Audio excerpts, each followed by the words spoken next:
नमस्कार दोस्तों, युवा मन में जब क्रांति आती है तो संपूर्ण देश की तख्ता पलट भी कर सकती है। इसका एक उदाहरण आज यानी 6 अगस्त दिन सोमवार को देखने मिला।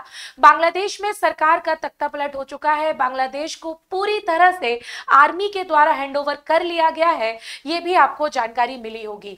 हाल ही में एक और सूचना आई है कि बांग्लादेश की प्रधानमंत्री शेख हसीना ने बांग्लादेश को छोड़ते हुए भारत में गाजियाबाद के किसी एयरबेस पर अपने विमान को उतारा है। और साथ ही साथ आगामी ऐसा सुनने को मिल रहा है कि शायद ये लंदन में या फिर फिनलैंड या फिर किसी और देश में जा सकती है। क्या था पूरा मामला, क्या है युवाओं की ये क्रांति का कारण, इस पूरी बात को व्यवस्थित रूप से और गहराई से समझने के लिए आज का 10 मिनट शो आपके लिए पेश किया जा रहा है। मैं उन्नति जैन आप सभी का द 10 मिनट शो में हार्दिक हार्दिक स्वागत करती हूँ। अगर आप लोग बांग्लादेश की पूरी कहानी को सुनना चाहते हैं विस्तार से तो आप वीडियो को लाइक करके शेयर कर दीजिए और हम शुरू करेंगे इस पूरी की पूरी कहानी को। जी हाँ, मैंने जब इस वीडियो को शुरुआत में कहा तो मैंने आपको बताया कि युवाओं के मन की क्रांति तख्ता पलट करने में भी सार्थक है। जी हाँ, ये मामला है बांग्लादेश की आरक्षण व्यवस्था से। यह आरक्षण व्यवस्था भारत की आरक्षण व्यवस्था से पूरी तरह भिन्न है। यह आरक्षण व्यवस्था बांग्लादेश में किसी योग्य या मेरिट लिस्ट या कास्ट पर आधारित नहीं है। बांग्लादेश की आरक्षण व्यवस्था जो बेसिकली आधारित है वो बांग्लादेश में फ्रीडम फाइटर्स को मिलने वाली आरक्षण व्यवस्था है, जिसमें 56% से अधिक आरक्षण है और 44% से कम आरक्षण अन्य क्षेत्रों में दिया गया है। युवाओं के मन में यह क्रांति आई और पिछले 2 माह से इस बात पर धीरे धीरे शांतिपूर्ण आंदोलन चल रहा था। लेकिन जब प्रधानमंत्री के द्वारा सही तरीके के बयान ना देना, एकदम एरोगेंट रवैया अपनाना, तो फिर युवाओं ने इन्हें डिक्टेटर कहना शुरू कर दिया और धीरे धीरे 26 जुलाई से यह आंदोलन अपने चरम सीमा पर पहुंचा। कई हजारों लोग इसमें दुर्घटना में घायल हुए और कई लोगों की भी इसमें मृत्यु हुई और यहां तक कि युवाओं ने संपूर्ण बांग्लादेश की व्यवस्था को ठप करने की भी कोशिश की, जिसके अंत में यह हुआ कि बांग्लादेश की प्रधानमंत्री शेख हसीना ने अपने देश को छोड़ा और दूसरे देश में चली गई अपने आप को बचाने के लिए। क्या थी व्यवस्था, क्या ये अभी कुछ सालों से शुरू हुई है कि या फिर इतिहास के पन्नों पर हमें जाना होगा? इसके लिए हम बढ़ते हैं सेशन के दूसरे मिनट पर। देखते हैं क्या कैसी व्यवस्था थी। बांग्लादेश में हिंसक आंदोलन ये आज कल का नहीं है, जैसा कि मैंने ऑलरेडी बताया। इस आंदोलन को भी 2 माह हो चुके हैं। ये आंदोलन एक्चुअल में 5 जून को स्टार्ट होता है। हाईकोर्ट ने स्वतंत्रता संग्राम सेनानियों के परिजनों और अन्य को 56% कोटा देने को कहा। इसके खिलाफ प्रदर्शन शुरू हो गया। यह प्रदर्शन आरक्षण व्यवस्था पर युवाओं के द्वारा किया जाने वाला प्रदर्शन है। जैसा कि मैंने आपको ऑलरेडी बताया कि भारत की तरह जाति व्यवस्था के आधार पर दिया जाने वाला आरक्षण बांग्लादेश में नहीं है। बांग्लादेश में स्वतंत्रता संग्राम सेनानियों के परिजनों या फिर उनसे संबंधित लोगों को आरक्षण दिया जाता है, जो का प्रतिशत के रूप में 56% तक है। इसके विरोध में पूरे युवाओं ने एक शांतिपूर्ण रूप से प्रदर्शन करना शुरू किया। 12 जुलाई 2024 को बांग्लादेश में प्रदर्शन धीरे धीरे हिंसक हो गया और प्रदर्शनकारियों ने सड़कों को जाम कर दिया, तोड़ाफोड़ी कर दी, सार्वजनिक संपत्तियों को नष्ट करना शुरू कर दिया। 14 जुलाई को प्रधानमंत्री शेख हसीना प्रदर्शनकारियों को गद्दार कहने लगी और इससे प्रदर्शनकारी और ज्यादा नाराज हो गए कि भाई हम कहां से गद्दार हो गए, हम तो अपनी मांगों को मनवाने के लिए एक मांग रख रहे हैं आपके बीच में। और इसी में शेख हसीना जी बोलती है कि जितने भी प्रदर्शनकारी है वो वास्तव में बांग्लादेश के गद्दार हैं। इस पर युवा मन और ज्यादा भड़क उठा और फिर 19 जुलाई को प्रदर्शन और ज्यादा भीषण रूप ले लिया। एक ही दिन में 60 से ज्यादा लोगों का मारा जाना आंदोलन में अपने आप में बहुत बड़ी त्रासदी थी। और फिर 20 जुलाई को आंदोलन से जुड़े छात्र नेता नाहिद इस्लाम को पुलिस उठाकर ले गई, पिटाई कर दी। अब युवा नेता को अगर ले जाओगे तो फिर युवा को तो वैसे ही कि जैसे कि आपने चिंगारी लगा दी और धुआं निकलने लगे। तो 21 जुलाई 2024 को हिंसा देखते हुए सुप्रीम कोर्ट ने हाई कोर्ट का फैसला पलट दिया और 7% कोटा लागू कर दिया। तो 5 जून से हाईकोर्ट की उस आवाज पर हाईकोर्ट ने 21 जुलाई को अपना एक जो व्यवस्था है उसको पलटने या फिर उसको बदलने के लिए कहा। 26 जुलाई को पुलिस ने छात्र आंदोलन से 6 लोगों को हिरासत में ले लिया और फिर आज यानी 6 अगस्त को जब आंदोलन अपनी चरम सीमा पर पहुंच जाता है तो बांग्लादेशी प्रधानमंत्री शेख हसीना को अपने पद से इस्तीफा देना पड़ता है। और यही नहीं, जब युवा पीएम हाउस की ओर कूच करने लगते हैं तो उन्हें अपने स्थान को छोड़कर के किसी दूसरे देश में शरण लेने के लिए आना पड़ता है। और हमारे यहाँ अभी फिलहाल है, अब ये आगे उड़ जाएंगी, रुकेंगी, ये तो वक्त ही बताएगा। लेकिन शेख हसीना ने अपना देश छोड़ दिया है, ये बात तो तय हो चुकी है सभी न्यूज चैनल पर और सभी ऑथेंटिक साइट्स पर। बांग्लादेश में यह जानलेवा जो हिंसा था वो कई समय से प्रधानमंत्री और युवाओं के बीच में चला आ रहा था। कुछ तस्वीरों में आप देख पा रहे हो कि सभी युवा विद्यार्थी, चाहे वे महिला हो या पुरुष, सभी ने इसमें हिस्सा लिया और आरक्षण व्यवस्था के खिलाफ एक बड़े तौर पर आवाजें उठाई। साथ ही साथ अब ये बात आ रही है कि उन्होंने जब जान पर बात आ गई तो शेख हसीना अपने स्थान को छोड़ करके किसी सुरक्षित स्थान पर जाने के लिए जा चुकी है ना। सेना प्रमुख ने पूरे के पूरे बांग्लादेश को अपने अंडर कर लिया है और यही जानकारी सेना प्रमुख ने मीडिया को बताया है कि उनका इस्तीफा दे दिया गया है। अब अंतरिम सरकार सेना के द्वारा चलाई जाएगी। बांग्लादेश में जो हिंसक प्रदर्शनों की जड़ है वह क्या है? आरक्षण, रिजर्वेशन। दरअसल सरकारी नौकरियों में 56% आरक्षण लागू है। इसमें 30% आरक्षण 1972 से अकेले 1971 की मुक्ति जो संग्राम था, जो बांग्लादेश स्वतंत्रता के रूप में मनाया जाता है, उसमें भाग लेने वाले स्वतंत्रता संग्राम सेनानियों के बच्चों को दिया जाता है। 1971 में जब बांग्लादेश की स्वतंत्रता के लिए जितने भी आंदोलनकारियों ने आंदोलन किया था उनके संतानों को यह आरक्षण सुविधा मिलती, जो कि 30% है, बहुत ज्यादा है।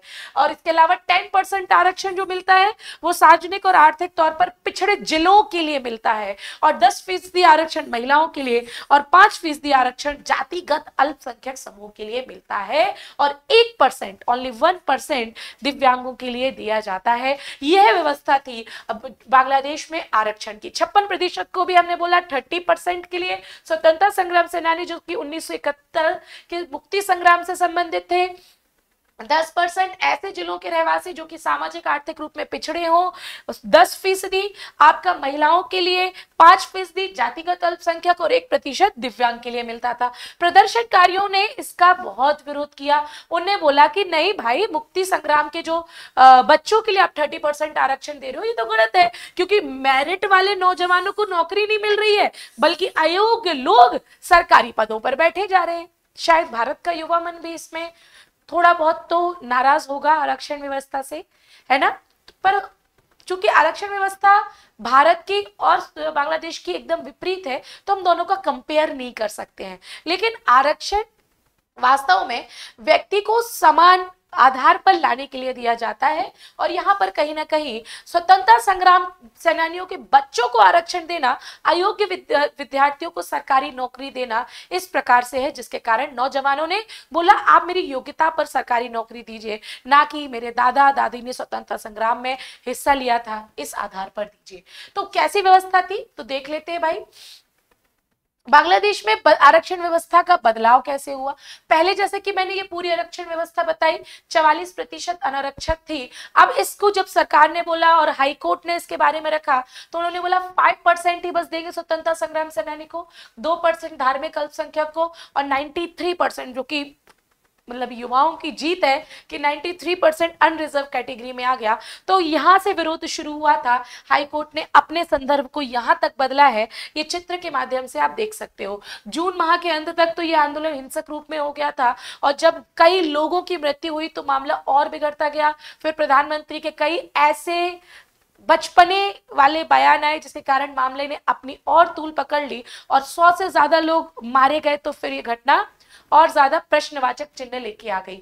यह पूरी टाइमलाइन है कि कब कब क्या क्या हुआ, जो कि मैंने आपको स्टार्टिंग में समझा दिया है। जब उच्च न्यायालय ने सरकारी नौकरियों की प्रणाली को के बारे में बात की और अपने प्रदर्शन में आरक्षण व्यवस्था खत्म करने के फैसले को भी गैर कानूनी बताया तो फिर सरकारें या फिर देश के युवा फिर भड़क उठते हैं प्रधानमंत्री के खिलाफ और बोलते हैं कि कब तक ऐसा होगा जब तक युवाओं के मनों की बातें नहीं सुनी जाएंगी, है ना। शेख हसीना सरकार ने जब हाई कोर्ट ने बोला कि आरक्षण व्यवस्था को खत्म कर दिया जाए तो शेख हसीना सरकार ने सुप्रीम कोर्ट पर इस पूरे हाई कोर्ट के फैसले को चुनौती दी और सरकार की अपील के बाद सर्वोच्च न्यायालय ने उच्च न्यायालय के आदेश को निलंबित कर दिया। थोड़ी तो जनता इस बात पे रुक गई थी थी कि चलो हाईकोर्ट ने मान लिया है, लेकिन जब सुप्रीम कोर्ट ने बोला ना ना ना ना, जैसी व्यवस्था थी वैसी ही व्यवस्था चलती रहेगी, तो फिर से युवा मन फिर से भड़क गए और फिर क्रांति के लिए उठ खड़े हुए। 21 जुलाई को सुप्रीम कोर्ट ने जब मामले को पलट दिया तो सिविल सेवा नौकरियों के लिए दोबारा आरक्षण के बारे में भी बात लागू कर दी, और साथ ही साथ अब जो व्यवस्था है, आपकी व्यवस्था के अंतर्गत जो मैंने आपको डायग्राम में बताया है, 93% अनरिजर्व कैटेगरी में शामिल किया गया। ये कुछ तस्वीरें देख रहे हैं आप लोग बांग्लादेश आरक्षण में युवाओं के द्वारा की गई क्रांति की, कि किस प्रकार पत्थर से, लाठों से, हर प्रकार के हथियारों से प्रदर्शन किया गया और जन और धन और सभी उपयोगी क्षेत्रों में हानि पहुंची, और कहीं ना कहीं सामाजिक और आर्थिक रूप से भी यह हानि का एक बड़ा वो भी हो गया था, है ना। फिर बार बार फिर आंदोलनकारी प्रदर्शनकारी शेख हसीना से फिर बात करते, शेख हसीना फिर अपना डिक्टेटरशिप तानाशाही रवैया दिखाती, जिसके कारण छात्रों का जो विरोध है वो बढ़ता गया और डिक्टेटरशिप ही प्रदर्शनकारियों ने बोल दिया। और ये भी बोला कि 1971 में देश के साथ विश्वासघात करके पाकिस्तानी का साथ देने का जो सेल आपने साथ दिया था, वह फिर से अब हमें सामने होता हुआ दिख रहा है। सभी लोगों ने बोला कि भाई शेख हसीना को इस्तीफा देना चाहिए, इस प्रकार से डिक्टेटरशिप हम नहीं साइन करेंगे। सभी ने अवज्ञा आंदोलन की घोषणा कर दी। किसी भी प्रकार के सरकारी कामकाजों में युवा या फिर आम बांग्लादेशी नागरिक अब सहायता नहीं करेगा, चाहे बिल जमा करना हो, टैक्स जमा करना हो, फैक्ट्री दफ्तर बंद करना हो, और इस प्रकार सभी प्रकार से पूरी व्यवस्था को खत्म करना हो। कल यानी 5 अगस्त को सभी छात्रों ने ढाका में बहुत बड़ी एक लॉन्ग मार्च निकाला और अपने प्रदर्शन को और जनशक्ति को यहाँ पे बताया। सरकार ने पूरे क्षेत्र में कर्फ्यू लगा दिया, लोगों को इकट्ठा होने से मना कर दिया, है ना, और सभी स्कूल कॉलेजेस को भी बंद कर दिया, बोल दिया छुट्टी छुट्टी छुट्टी, है ना, और लोगों को घर से बाहर निकलने को भी मन कर दिया। इससे क्या हुआ, क्योंकि गवर्नमेंट को तो यही लग रहा था कि स्थिति और खराब होती जाएगी, लेकिन उनको नहीं पता था कि ये जो युवा मन है, जब इनको रोका जाएगा तो ये उतनी ही गति से पुश करेंगे और उतनी गति से सड़कों पर उतरेंगे।